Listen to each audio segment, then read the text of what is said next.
from the drama-free true crime destination. The waiting is over. We bypass the speculation to deliver the real-time outcomes, the definitive judgments, and the absolute finality of justice. This is Verdict Watch.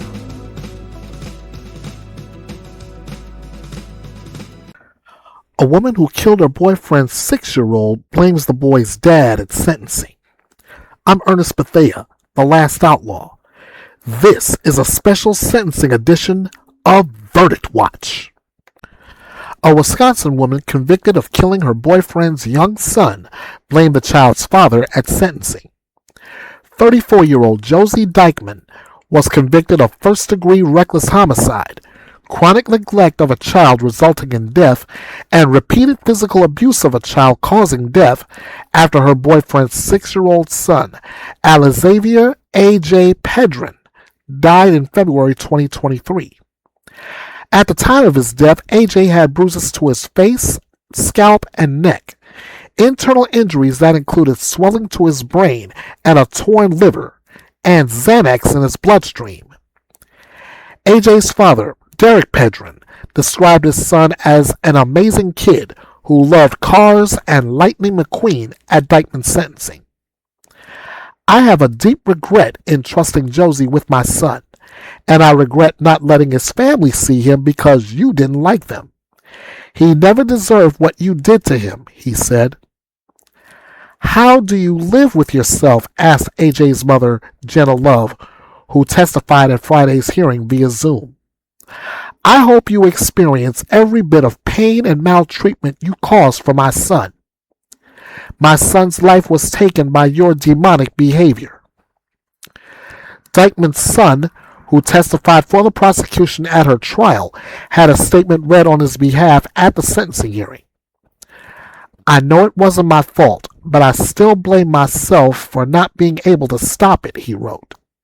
She put Alex in a place no kid should ever be. I saw things that broke something inside of me, and you can't fix that. I want her in jail.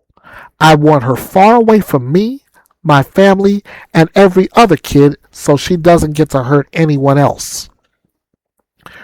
What is clear is that she did drug Xavier intentionally to quiet his cries after she mercilessly beat him, prosecutor Matthew Torbinson said. How often does this court see a case in which a person could have died two different ways? The only reason Alex didn't bleed to death is because the Xanax stopped his heart. The only reason the beating didn't take his life is because the drugs took it first. Dikeman testified in her own defense at trial, emphatically denying that she hurt AJ or any of the children in her care. I loved Alex with all my heart, just as if he came out of me, she testified in May. She told the jury that the child's abuse had been at the hands of his father, and that she had also been the victim of domestic violence. We have somebody who is a verified monster, who's just not going to be held accountable, Dikeman's attorney Christopher Zakar said in court. He's been arrested or investigated or suspected repeatedly and has been given a permanent get-out-of-jail-free card. He perjured himself at trial, repeatedly without consequence.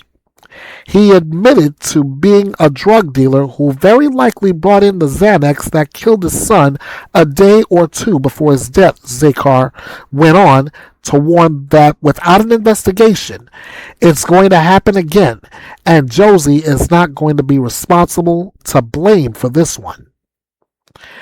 Dikeman spoke only briefly at the hearing with a message for her kids. I love you all with all my heart, and I will always be here for you.